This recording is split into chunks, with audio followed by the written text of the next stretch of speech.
Welcome to the banker lamp. Please enjoy the video. You must act fast.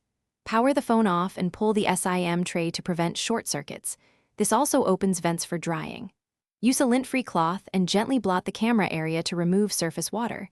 Do not rub into crevices. Once done, set the phone on a clean, flat surface and prepare silica packs or uncooked rice as a last resort.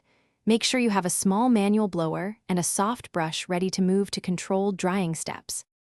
Start by angling the phone camera down at about a 45-degree tilt so gravity helps drain trapped droplets.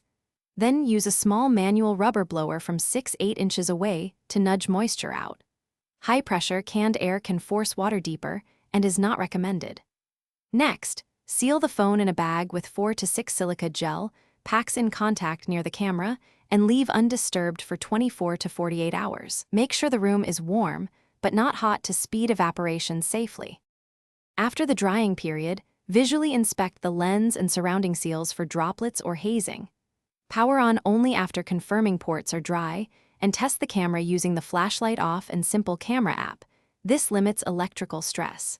If any fogging or erratic focus remains, repeat drying with fresh silica packs or consult a repair technician because trapped moisture can corrode sensors.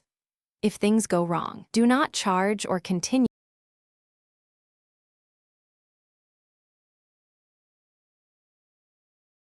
Thanks for watching. If this was helpful, leave a like and consider subscribing. See you next time.